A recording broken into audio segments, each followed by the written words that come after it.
আজকের প্রোগ্রামের প্রধান মেহমান শায়েখ ডক্টর আল্লামা লুৎফর রহমান শায়েখ হাফিজাহুল্লাহ আমাদের মাঝে এসে উপস্থিত হয়েছেন। আল্লাহ রাব্বুল আলামিন হযরত মাওলানা ডক্টর লুৎফর রহমান সাহেব জিন্দাবাদ জিন্দাবাদ তাফসীর উপর মাহফিল জিন্দাবাদ জিন্দাবাদ কেরাবাসীর পক্ষ থেকে লাল গোলাপ শুভেচ্ছা। সম্মানিত উপস্থিতি, ইসলাম প্রিয় দ্বীন প্রিয় তাওহীদ জনতা, আপনারা ইতিমধ্যে দেখেছেন আমাদের আজকের এই মাহফিলের সম্মানিত প্রধান অতিথি সারা বাংলার সর্বজন শ্রদ্ধেয় আলেম দ্বীন, প্রখ্যাত আলেম মুফাসসির কুরআন আল-হাজ হযরত মাওলানা ডক্টর লুৎফর রহমান সাহেব আমাদের মাঝে তাশরীফ এনেছেন। আজকে প্রায় 20 দিন পরে আমি আবার আপনাদের সামনে এসেছি। 20 দিন পরে আপনারা অনেকেই জানেন আমি বয়সটাই তো হাজার বিমারি, এর উপরে আবার গেল 2 সপ্তাহ আমি খুবই অসুস্থ ছিলাম, হাসপাতালে ভর্তি ছিলাম। গত 20 দিন আমি কোনো মাহফিলে অংশগ্রহণ করতে পারিনি। 20 দিন পরে আজকে আপনাদেরকে নিয়ে ওয়াদা রক্ষার জন্য আমি আপনাদের সামনে এসেছি। এই বয়সে বয়স ছাড়াও আপনারা আগে থেকেই অনেক ভাইয়েরা জানেন আমরা ওয়াজ করি মাহফিলে 10টা যখন বাজে আমাদের ওয়াজ শেষ, এরপরে আমরা আর ওয়াজ করে অভ্যস্ত নই, জোয়ানকালেও পারিনি। আর এখন তো বলার অপেক্ষাই রাখে না। খুব সংক্ষেপে 2টা কথা বলবো। আর আমি যেখানেই মাহফিলে যাই আমার একটা নিজস্ব ফিলোসফি আছে, নিজস্ব একটা দর্শন দৃষ্টিকোণ আছে। আমি ওই বিভিন্ন জায়গা থেকে নানান রকমের কথা এনে শ্রোতাদের কানে ঢুকাই না। 13 ক্ষেতের বেগুন যদি একত্রে তোলা হয় তরকারির স্বাদ পাওয়া যায় না। ক্ষেত ক্ষেত এক ক্ষেত, আইটেম একটা, খেতেও ভাল লাগে, তৃপ্তিও পাওয়া যায়, বুঝতেও সুবিধা হয়। আর ইসলামের কথা, আল্লাহ রাসূলের কথা, কোরআনের কথা গত 1500 বছর পর্যন্ত বলা হচ্ছে নাকি? শুধু বাংলাদেশে, শুধু বাংলা ভাষায়, নাকি দুনিয়ার সকল দেশে, সকল ভাষায়? শুধু মুসলমান জাতি নাকি অমুসলমানরা? মুসলমান জাতি নবীকে নিয়ে, সাহাবায়ে কেরামের জীবন ইতিহাস নিয়ে, কোরআনকে নিয়ে এই পর্যন্ত যত গবেষণা করেছে অমুসলিমরা, মুসলমানরা কিন্তু এতটুকু করে নাই। তারা গবেষণা করেছে ভুল ধরার জন্যে, দেখি কোনোখান দিয়ে আঙ্গুল ঢুকানো যায় কিনা। আর ভুল ধরার জন্য যারাই কোরআনে ঢুকেছে, কোরআনের কাছে তারাই ধরা পড়ে গেছে, তারাই ইসলাম গ্রহণ করেছে। আপনারা জানেন দুনিয়ার এই ইতিহাস সাক্ষী, মরিস বুকাইলি থেকে শুরু করে দ্য গ্লোরিয়াস কোরআন, কোরআনের ইংরেজি ভাষায় সবচেয়ে বড় তাফসির যিনি লিখেছেন মারমাডিউক পিখতাল, মারমাডিউক পিখতাল। আজকে পাশ্চাত্য জগতে অনেক বিশেষজ্ঞ যারা কোরআনকে ভুল ধরার জন্যে, কোনো রকমের দোষ বাইর করার জন্যে কোরআন তেলাওয়াত করে, পড়ে, কোরআনের ব্যাখ্যা তাফসির এগুলো অনুধাবন করে, করতে এসে তারা কোরআনের হাতে ধরা পড়ে যায়, তারা ইসলাম গ্রহণ করে। ঠিক না বেঠিক? আরেকটা জিনিস, কোরআনের যারা অনুসারী আমরা, আমাদের নাম হলো মুসলিম, আমাদের দিন হলো ইসলাম, ঠিক কিনা? আজকে ইসলামকে নিশ্চিহ্ন করার জন্যে, নির্মূল করার জন্যে সারা দুনিয়ার সব কাফের বেঈমান একত্র হয়েছে যে আমরা সবাই মিলে ইসলাম আর মুসলমান এটাকে শেষ করে ফেলব। শুধু কাফের বেঈমান নয়, মুসলমান দেশগুলোতে অনেক মুসলমান মুনাফিক, তারাও কাফের বেঈমানদের সাথে একত্র হয়ে ইসলাম আর মুসলমান খতম করার অভিযান চালিয়ে যাচ্ছে। দেখুন যত জঙ্গি সব মুসলমান দেশে, ফিলিস্তিনে জঙ্গি, ইরাকে জঙ্গি, আফগানিস্তানে জঙ্গি, বাংলাদেশে জঙ্গি, মানে মুসলমান দেশগুলোতে জঙ্গি, চরমপন্থী। কিন্তু আমেরিকার বিভিন্ন স্কুলে কলেজে ঢুকে ঢুকে ব্রাশ ফায়ার করে ছাত্র শিক্ষক ডজনে ডজনে একত্রে যারা হত্যা করে তারা কেউ জঙ্গি না, জঙ্গি সব মুসলমান। আর এই জঙ্গি আখ্যা দিয়ে, চরমপন্থী আখ্যা দিয়ে মুসলমান শেষ করা হচ্ছে পুরা দুনিয়াতে, ঠিক কিনা বলেন? মুসলমান জাতি যেইভাবে রক্ত দিচ্ছে, জীবন দিচ্ছে, শেষ হয়ে যাচ্ছে। বছরের পর বছর, যুগ যুগান্তর, কাল কালান্তরে এক বছর এইভাবে যখন শেষ করে সবাই মিলে, বছরের শেষে যখন হিসাব নেওয়া হয় তখন দেখা যায় এত নির্যাতন, এত জুলুম, এত মারার পরেও গত এক বছরে যেই আদর্শ, যেই দিনটাকে দুনিয়ার মানুষ সবচেয়ে বেশি গ্রহণ করেছে সেই দিনটার নাম ইসলাম। আমি কি বুঝাতে পেরেছি? তাহলে বোঝা গেল যেই গাছ জীবিত, মাটির উর্বরতা, খাদ্যপ্রাণ, এটা দ্বারা ফুলে ফলে পত্র পল্লবে সুশোভিত। জীবিত গাছের ডালা যদি কেউ একটা কাটে, ডালাটা যদি একটু চিকন হয় তাহলে ওইটার গোড়া দিয়ে দুই চারটা শাখা বের হয়। আর ডালাটা যদি একটু সাইজের হয়, মোটা হয়, ওইটাকে কাটার পরে ওইটার গোড়া দিয়ে বাইরে না, কি বাইর হয়? এখন যে কাটে সে একটা ডালা কাটার পরে যখন ঝুপ করে ডালাটা পড়ে যায় সে হাততালি দেয়, একটা হলেও কমাইছি।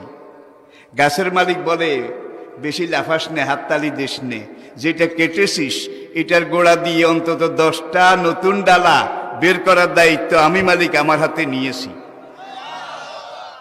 তাহলে ইসলামের গাছ জীবিত না মৃত? ইসলামের এই গাছের মাথাটা হলো 7 তাবক আসমানের উপরে, আল্লাহ পাকের আরশে আজিমে। আর ইসলামের জীবন বৃক্ষ, এটা শিকড় হলো 7 তাবক জমিনের নিচে। এটাকে কেটেও শেষ করা যাবে না, ছেটেও কমানো যাবে না। এটাকে যত শেষ করার চেষ্টা করা হয় এটা শেষ হবে না, শেষ হচ্ছে না, শেষ করা সম্ভব নয়, বরং আরো বহুগুণে বাড়বে। শহীদের সংখ্যা যত বাড়তেছে, গাজীর সংখ্যা তার 10 গুণ হারে, 1000 গুণ হারে বাড়তেছে নাকি বাড়তেছে না? এখানে পোস্টারে একটা জিনিস আপনারা ভুল করেছেন, আমি আসলে ডক্টর না, কিন্তু এইটা ওই সংক্রামক ব্যাধির মতো, শুধু বাংলাদেশে না। সে আমেরিকা গিয়ে দেখলাম তারা লেখছে ডক্টর, ব্রিটেনে, কানাডায়, জার্মানিতে, ফ্রান্সে তারা লেখছে ডক্টর। করোনার আগে আমি আবার এই পৃথিবীর পূর্ব দিগন্ত, Malaysia, Singapore, South Korea, Japan, এই বেলটা সফর করতেছিলাম, তারাও ডক্টর লিখেছে। আমি বললাম পেলেনটা কোথায়? তখন জাপানের এক পণ্ডিত সে বলে, হুজুর ডক্টর শব্দের অর্থ হলো বিশেষজ্ঞ, বিশেষভাবে যিনি সবকিছু বুঝেন, বুঝাতে পারেন, এটা হলো ডক্টর। তা আপনার বক্তব্য আমরা তো শুনি, আপনাকে আমরা একজন ডক্টর ছাড়া কিছু মনে করি না, সুতরাং আপনি বিশেষজ্ঞ। আমি বললাম না ভাই, আমি বিশেষজ্ঞ নই, আমি বিশেষ অজ্ঞ। কি বিশেষ মানে? বিশেষভাবে অজ্ঞ। আর আমরা যখন লেখাপড়া করি সেই ব্রিটিশ আমলে, পাকিস্তান আমলে, তখন ডক্টর হওয়ার এত দোকানপাট এই দেশে, উপমহাদেশে ছিল না। ঢাকা ইউনিভার্সিটি এটা প্রতিষ্ঠা হওয়ার পরে একজন মাত্র ডক্টর ছিলেন, ডক্টর মোহাম্মদ শহীদুল্লাহ। আপনারা নামটা জানেন? আলহামদুলিল্লাহ, আমি নিজে ডক্টর না, কিন্তু মিজানুর রহমান আজহারি আমার রুহানি সন্তান। আজকে ময়দানে যারা কথা বলছে তারা আমার রুহানি সন্তান, তারা আমাকে আব্বা ডাকে, সামনে আসলে কদমবুচি করে। একজন মানুষের জীবনে বোধহয় এর চেয়ে বড় চাওয়া পাওয়া আর কিছু নাই। আল্লাহ পাকের শুকর, আমার অনেক ছাত্র তারা ডক্টর। ১৫০০ বছরের আগের আবু জাহেল, তার ইসলামের আগে প্রথম তার নাম ছিল আবুল হাকাম। আবুল হাকাম জজিরাতুল আরবের জ্ঞানী দি গ্রেট, জ্ঞানী দি গ্রেট, সবচেয়ে বড় বিদ্যা বুদ্ধির মালিক। ইসলামকে অবজ্ঞা করলো, প্রত্যাখ্যান করলো, বিরোধিতা করলো, করার পরে ইসলাম তার নাম রাখলো আবুল হাকাম, নয় আবু জাহেল। ঠিক না বে ঠিক? ১৫০০ বছর আগের আবু জাহেল শুধু আবু জাহেল ছিল, কিন্তু ডক্টর ছিল না। এই যুগের অনেক আবু জাহেল, কিন্তু একদিকে আবু জাহেল আরেকদিকে ডক্টর। ঠিক না বে ঠিক? এই জন্য আমার অনেক ছেলে ময়দানে যারা কথা বলে তারা আজকে ডক্টর। পড়ুন আলহামদুলিল্লাহ। কারণ গোখরা সাপ যদি ধরতে হয় তাহলে ভালো ওজা হওয়া লাগে। ওজা বুঝেন? ওজা, ওজা। আলহামদুলিল্লাহ আমাদের ছেলেরা ময়দানে কথা বলতেছে। আমি চলে যাব কিন্তু তারা থেকে যাবে।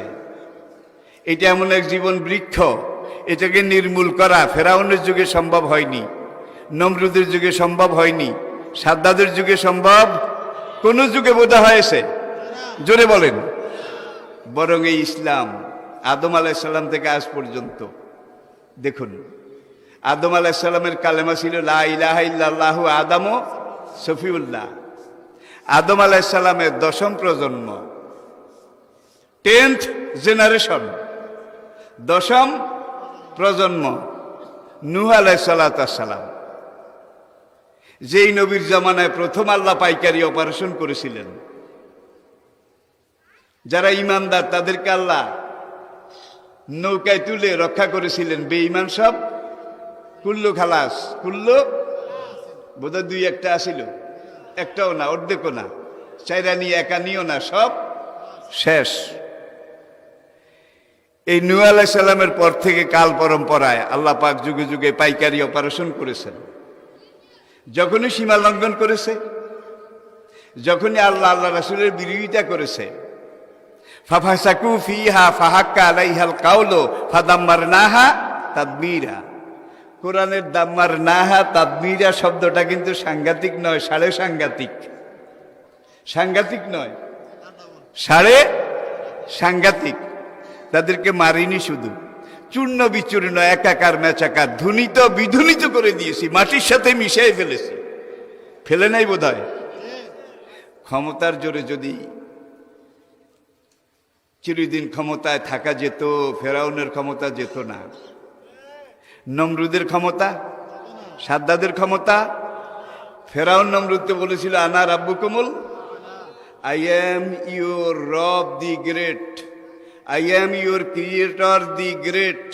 আমি তোমাদের সবচেয়ে বড় সৃষ্টিকর্তা, আমি তোমাদের সবচেয়ে বড় সৃষ্টিকর্তা, আইনদাতা, পালনকর্তা, হুকুমদাতা, বিধানদাতা। যখন আল্লাহর গজব আসলো তখন ফেরাউনের কি দশাটা হইল, নমরুদের কি দশা হইল? তাহলে বুঝা গেল যতই ফেরাউন হও, নমরুদ হও, যত কিছু করো, তোমার উপরে কিন্তু একজন আসল মালিক আছে। যিনি আছেন তিনি আমাদের রব, তিনি আমাদের সব, তিনি আমাদের মালিক, তিনি আমাদের ইলাহ, তিনি আমাদের সৃষ্টিকর্তা, পালনকর্তা, আইনদাতা, হুকুমদাতা, জীবনদাতা, মৃত্যুদাতা, রেজেকদাতা, রোগদাতা, শোকদাতা, আমাদের জীবনের সব কিছুর হাই অথরিটি, একমাত্র সুপার কমান্ড যার হাতে, তিনি আলহামদুলিল্লাহ রাব্বিল। তাকে মানতে রাজি আছেন? তাহলে প্রথমে আসুন তাওহীদ, আল্লাহ পাকের একত্ববাদ। আমাদের আশপাশে একটা জাতি আছে, সত্য যুগ, ত্রেতা যুগ, দাপর যুগ, এই 3 যুগে তারা একত্ববাদের পূজারী ছিল। তাদের কালেমা ছিল এক মে বা দ্বিতীয়াং ব্রহ্মা সর্বাং খলবিদং ব্রহ্মা সর্বধর্মাং পরিত্যজ্য মামেকং শরণং ব্রজ, অর্থাৎ একত্ববাদ, তাওহীদ। এটার পূজা চলল কয়েক হাজার বছর। চলার পরে ভক্তরা, পূজারীরা দেখলো অভাব সারে না। যত দেবতার ওখানে যায় ভোগ দেয়, গঙ্গায়ও নমো জগত্তারিণী মাতো, যত বলি দেয়, ভোগ দেয়, অভাব তত বাড়ে তত বাড়ে। দুর্যোগ দুর্দিন কমে না। ভক্তরা মিছিল করে মন্দিরে ব্রাহ্মণদের কাছে আসলো যে হুজুর, এত পূজা করলাম সারা বছর, এত ভোগ দিলাম, এত অর্ঘ্য দিলাম, কিন্তু অভাব তো সারে না। তখন মন্দিরের পুরোহিতেরা বলল, ভক্তের সংখ্যা অনেক বেশি হয়ে গেছে, এখন একজনে আর কুলিয়ে উঠে না, পেরে উঠে না। তাহলে কি করতে হবে? একজনের সাথে আরো দুইজন লাগাইতে হবে। কিন্তু প্রথমে ছিল এক মে বা দ্বিতীয়াং ব্রহ্মা সর্বাং খলবিদং ব্রহ্মা, বেদের মূল মন্ত্র, যে ব্রহ্মা সৃষ্টিকর্তা এক একক, তার কোনো শরীক নাই। এখন যখন দেখলো অভাব সারে না, ব্রাহ্মণরা বুদ্ধি দিল একজনে পারে না, তাহলে কি করো, তিনজনে ভাগ করে দাও। ব্রহ্মা সৃষ্টিকর্তা, বিষ্ণু পালনকর্তা, শিব ধ্বংসকর্তা, তিন খোদায় তিনটা চালাবে। একজন সৃষ্টি করবে, আরেকজন পালন করবে, আরেকজন ধ্বংস করবে। এটার পূজা চললো প্রায় 2000 বছর। চলার পরে দেখা গেল অভাব আরো বাড়ছে, দুর্যোগ দুর্গতি আরো বেড়েছে। আবার তারা মিছিল করে আসলো, ঠাকুর মশাই, অভাব তো সারে না। তিনজনও পারে না, ভক্তের সংখ্যা এত বেড়েছে, এখন বেচারারা কি করবে? তাহলে কি করা হয়, কি করলে আমাদের অভাব যাবে? তাহলে এক কাজ করো, 33 কোটি 33 কোটি দেব দেবী, তাদের পূজা করো, তাইলে আর অভাব থাকবে না। 33 কোটির পূজা চললো আরো প্রায় 1000 বছর। এইবার আরো অভাব বাড়লো, আরো অরাজকতা বাড়লো। তারা আবার আসলো ধর্মীয় নেতাদের কাছে, কি করা যায়? 33 কোটিও পারে না। তাহলে কত কোটি? যত নর তত নারায়ণ, যত কল্লা তত আল্লাহ, যত জীব তত শিব। তাহলে যত জীব তত শিব। আপনার পুকুরের বোয়াল মাছও শিব, পুঁটি মাছও শিব। আপনার ডোবার কাছে যে মাছরাঙ্গা সাপ, ধোঁড়া সাপ, এইটাও শিব, বাউয়া ব্যাঙ্গ শিব। যত জীব তত শিব। তাহলে এক শিবে আরেক শিবেরে খায়। সুন্দরবনের রয়্যাল বেঙ্গল টাইগার, সেটাও শিব। চিত্রা হরিণ, এইটাও শিব। একটা আরেকটার বোধহয় খায় না। ভাই, এটা কোন ইনসাফ? এরা যদি শিব হবে, তাহলে এরা তো অমর হবে, অক্ষয় হবে, চিরন্তন হবে। এরা আবার আরেকজনের হাতে এইভাবে সংহার হয় কেন? এটা কোন বিচার? এটার নাম হলো সর্বেশ্বরবাদ। সর্বেশ্বরবাদ। ইহুদিরা তাদের নবী বিদায় নেওয়ার পরে এক আল্লাহর জায়গায় আরেকজন আল্লাহ বানাইছে। অকালাতিল ইয়াহুদ উযাইর ইবনুল্লাহ। ইহুদিরা বলল আল্লাহ একা পারে না, সুতরাং আল্লাহর ছেলে উযাইর। আল্লাহর বোধহয় ছেলে আছে, কি? লাম ইয়ালিদ ওয়ালাম ইউলাদ ওয়ালাম ইয়াকুল লাহু। অব্যয় অক্ষয় চিরঞ্জীব কালজয়ী, অব্যয় অক্ষয় চিরঞ্জীব কালজয়ী, একমাত্র নিরঙ্কুশ ক্ষমতার মালিক যিনি, তিনি আন্নাহু লা ইলাহা ইল্লাহু, তিনি আমাদের রব। ঠিক কিনা? খ্রিস্টানরা মানে তিনজন। অকালাতিন নাসারা আল মাসিহ ঈসা ইবনুল্লাহ। আল্লাহ নিজে এক খোদা। আল্লাহর বউ বিবি মরিয়ম আর এক খোদানি। আর আল্লাহ আর মরিয়মের মিলনে যেই পবিত্র ছেলে জন্মগ্রহণ করেছে, God the holy ghost, I repeat, God the father. Allah হইল বাবা খোদা, গড দি মাদার। আর ঈসার মা মরিয়ম আলাইহিস সালাম, তিনি হলেন god the mother, first lady. First lady, বুঝতে পেরেছেন? খোদার খোদানি। আর এই খোদা আর খোদানি দুইজনের মিলনে যে বাচ্চা হয়েছে, হইল গড দ্য হোলি গোস্ট, মানুষের ত্রাণকর্তা, ভক্তদের ত্রাণকর্তা পবিত্র যিশু। তারা মানে তিনজন। ঠিক না বে ঠিক? একবার লন্ডন শহর থেকে 110 মাইল উত্তর দিকে Birmingham international, second city of the UK, সেখানে আমি তাওহীদের উপরে বক্তব্য রাখলাম। তাওহীদ, আল্লাহ এক, আল্লাহর কোনো শরীক নাই। আল্লাহ একজনের জায়গায় আরেকজন নাই। তিনি এক, একাই পরম, একাই চরম, একাই অনাদি, একাই অনন্ত, একাই লক্ষ্য, একাই মুখ্য, একাই পরম, একাই চরম, একাই সবকিছু। তিনি আল্লাহ। আন্নাহু লা ইলাহা, সে আল্লাহকে মানতে রাজি আছেন? আবার কেউ কেউ কোনো দরগার পীর সাহেবেরে, জটাওয়ালা বুটিওয়ালা আগুসুল্লা ফকির সাহেবেরে মনে করে আল্লাহ না হইলেও আল্লাহর বোধহয় কাছাকাছি। তার কাছে গিয়ে কেউ সম্পদ চায়, কেউ চাকরি চায়, কেউ ছেলে মেয়ে চায় না। চায়? জোর বলেন চায়? কথায় বলে এক মুখ সোনা দিয়া ভরা যায়, হাজার মুখ ছাই দিয়াও ভরা যায় না। ঠিক না বে ঠিক বলেন? তাহলে আমাদের মুখ একটা, আমাদের গন্তব্য একটা। কে তিনি? রব্বুল। কে তিনি? রব্বুল। তার বৈশিষ্ট্য বলে শেষ করা যাবে না। আর রহমানের রাহিম, মালিক ইয়াউমিদ্দিন। আমরা তার গোলাম হিসাবে তার ইবাদত করি, তার কাছে সাহায্য চাই, তার কাছে আমরা হেদায়েত এটা কামনা করি। ঠিক কিনা বলেন? সূরা ফাতিহা এইভাবে আমাদেরকে শিখিয়েছে।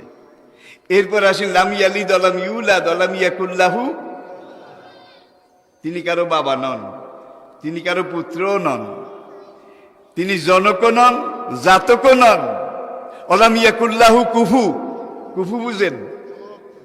বিয়ে করতে গেলে কুফু, মুরব্বীরা বুঝবেন। আজকাল কিন্তু কুফু টুফু নাই, পয়সা হইলেই। কুফুর দরকার নাই, তুল্য বংশ সমকক্ষ এটার দরকার নাই। কিন্তু আগের দিনে এগুলো ছিল, যার জন্য পরিবারের সন্তানের শৃঙ্খলা এগুলা ঠিক ছিল। ঠিক কিনা বলেন? কুফুও গেছে। কথায় বলে রাজার জন্য রানী, কানার জন্য কানি। রাজার জন্য রানী, কানার জন্য কানি, এটা হলো কুফু। আর যদি রাজার জন্য কানি হয়, এটা কি কুফু? সমতুল্য, সমগোত্র। ওলাম ইয়াকুল্লাহু কুফু। যার কোনো কুফুই নাই, সমতুল্যই নাই, তার তো বিয়ে করার কোনো প্রশ্নই উঠে না। আল্লাহ যদি বিয়ে করার নিয়ম থাকতো নাউজুবিল্লাহ, তাহলে এতদিনে কত লক্ষ কোটি বিয়ে করা লাগতো। যেটা করে হিডেই মরে, যেটা করে হিডেই মরে, যেটা করে হিডেই মরে। কিন্তু আল্লাহ তো অব্যয়, অক্ষয়, চিরঞ্জীব, কালজয়ী, অমর, চিরন্তন। আল্লাহ বোধহয় বুড়া হয়ে গেছে কালের আবর্তনে, সময়ের দীর্ঘসূত্রিতায়। আল্লাহ বোধহয় এখন লাডিবর দিয়ে আনে, একটু গুজা হইয়া গেছে। নাউজুবিল্লাহ। হুয়াল আব্বালু অল আখিরু অল যাহিরু অল বাতিন হুয়া আলা কুল্লি শাইইন। তিনি কোটি কোটি বছর আগে যেমন ছিলেন এখনো তেমন আছেন। কিন্তু আমরা তো একবার শিশু, আবার তরুণ, আবার যুবক, আবার প্রৌঢ়, আবার বৃদ্ধ, আবার শেষ। অতিলকাল আইয়ামু নুদাবিলুহা।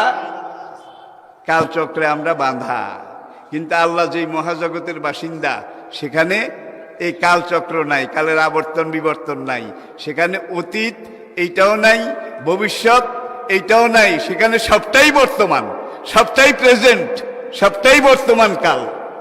এই বর্তমান কালের অধিবাসী আল্লাহ, যার জন্য আল্লাহর বয়স বাড়ে না, সময় হাঁটে না। বয়স বাড়বে কি করে?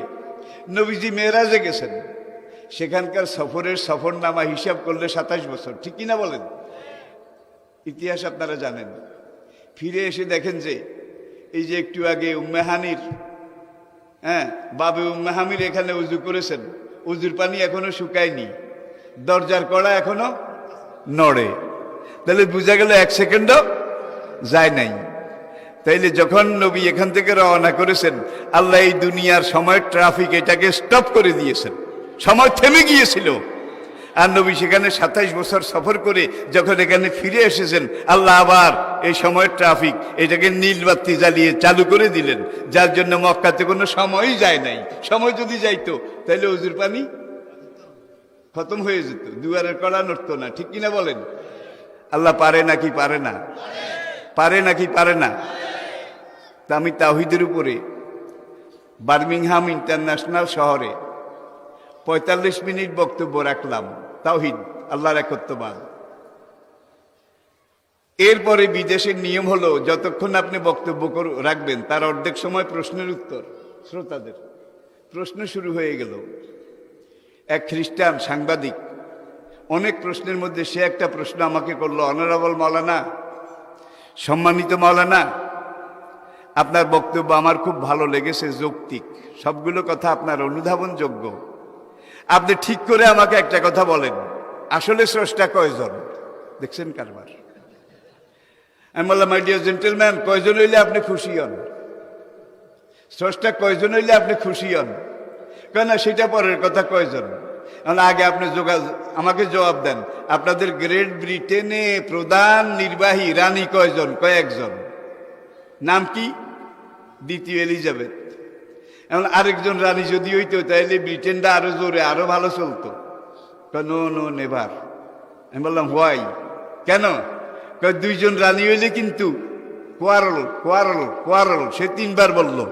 প্রত্যেক দিন ঝগড়া ঝগড়া, একজনের লাগে আরেকজনের গুতাগুতি মারামারি। কোরআন আল্লাহ এই কথাটাই বলেছেন, আমি আল্লাহর সাথে আরেকজন আল্লাহ যদি থাকতো লাফাসাদা তা, তাইলে দিনের মধ্যে কয়েকবার কু পাল্টা কু, ক্ষমতার দ্বন্দ্ব, এটা থাকতো নাকি থাকতো না? থাকতো নাকি থাকতো না? আপনাদের ইউনিয়নের চেয়ারম্যান কয়জন? আরেকজন হইলে ইউনিয়নটা আরেকটু ভালো চলতো। একটা হাই স্কুলে হেডমাস্টার কয়জন? কলেজে প্রিন্সিপাল কয়জন? একটা ভার্সিটিতে ভাইস চ্যান্সেলর কয়জন? তাহলে বোঝা গেল একজন যদি হয় প্রশাসক, তাইলে সংসারে শৃঙ্খলা পুরো থাকে, বেশি থাকে। একাধিক যদি হয় তাহলে এক এই দিক, আরেকজন এই দিক, আরেকজন ওই দিক, পুরা সংসারটা হজ বরল খিচুড়ি হয়ে যায়। এরপরে ভদ্রলোক আমাকে বলে যে এগুলা শুনতে চাই না, আপনি বলেন স্রষ্টা কয়জন? আমি দেখলাম যে এরে সোজা হাতে ধরলে হবে না, হাতে ছাই লাগাইয়া ধরতে হবে, সাঁড়াশি দিয়ে ধরতে হবে। আমি বললাম মাই ডিয়ার জেন্টেলম্যান, আপনি কি সৎকিয়া পারেন? সৎকিয়া এইটা একটা প্রশ্ন হইল নাকি? 1 থেকে 100, এটার নামই সৎকিয়া। আমি বললাম দিস ইজ রং রং, আপনার এই কথা ঠিক না। সৎকিয়াতে অঙ্ক 100টা নয়, ঠিক করে বলেন। 10টা 10টা। আমি বললাম কোন 10টা? 1 থেকে 10, এটা ক্লাস 1 2 ছেলেরাও পারে। আমার দিস ইজ অলসো রং, আপনার এটাও ভুল। যদি পারেন ঠিক করে বলুন সৎকিয়া অঙ্ক কয়টা? 9টা 9টা। আমরা কোন 9টা? 1 থেকে 9, এই 3 বার কইল কিন্তু। আমরা একটাও ঠিক নয়, যদি পারেন ঠিক করে বলেন সৎকিয়াতে অঙ্ক কয়টা? একটু মুডে গেছে, আমি যেইটা বলি এইটাই হয় না, যেটা বলি এইটাই হয় না, আপনি বলেন। আমারে কয়। আমি বললাম মাই ডিয়ার জেন্টলম্যান, বলার জন্যই তো আমি কথাটা পেরেছি, সৎকিয়াতে অঙ্ক মাত্র একটা, আর কোনো অঙ্ক নাই। ভদ্রলোক মুস্কি হেসে বলে যে রেফারেন্স প্লিজ, সৎকিয়াতে অঙ্ক মাত্র একটা, আর কোনো অঙ্ক নাই, আপনি আমাকে রেফারেন্স দেন। এমন কোনো রেফারেন্সের দরকার নাই, কোনো দলিল আদিল্লার দরকার নাই, সৎকিয়াতে অঙ্ক একটা, 1, আর কোনো অঙ্ক নাই। Why not, why not? কেন অঙ্ক থাকবে না? 2 3 4 এগুলো কি অঙ্ক না? আমি বললাম এগুলো একটাও অঙ্ক না। কিভাবে? আপনি বলেন 2 অর্থ কি? 2 অর্থ 2।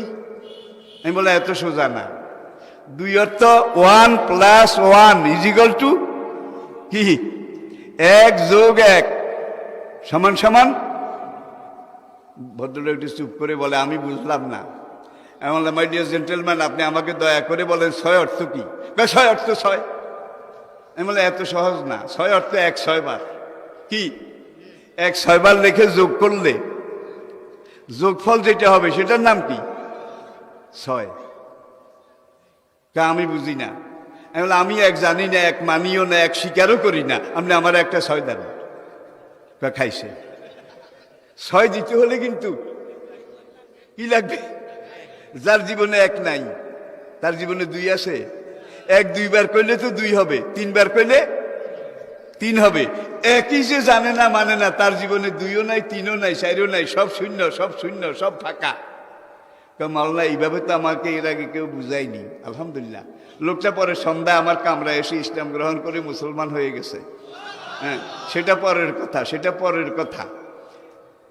এখন সে আমাকে বলে যে আমাকে একটু পরিষ্কার করে বলেন। আমি বললাম মাই ডিয়ার জেন্টলম্যান, সৎকিয়াতে মাত্র অঙ্ক একটা, আর কোনো অঙ্ক নাই। 2 3 4 এগুলো 1-এর যোগ আর বিয়োগ, 1-এর পূরণ আর ভাগ, 1-এর লীলা খেলা, অঙ্ক মাত্র একটা। এইবার সে বলে my dear gentleman, honourable Maulana, what do you mean by with 0 0? সৎকিয়া তো বুঝলাম, শূন্য, জিরো, এটা দিয়ে আপনি আমারে কি বুঝাইবেন? এমন না zero is equal to nothing, zero is equal to nothing, zero অর্থ কিছুই না, no no never, but zero is something. দেখছেন কারবার? আমি বলি জিরো ইজ নাথিং, জিরো কিছুই না, সে বলে বাট জিরো ইজ সামথিং। আমি বললাম এক্সাম্পল প্লিজ, দয়া করে একটা উদাহরণ দেবেন কি? উদাহরণ কোন ঘোড়ার ডিম দেব? ওই যে এক, এই একের সামনে একটা জিরো দেবেন 10 গুণ বাড়বে, একের সামনে আরেকটা জিরো দেবেন 100 গুণ বাড়বে, আরেকটা দিবেন 1000 গুণ বাড়বে। Is nothing. নাথিং যেটা নাথিং, এটাকে আমি থিং বলতে পারবো না, এটা কিছুই না, এটা আসলে কি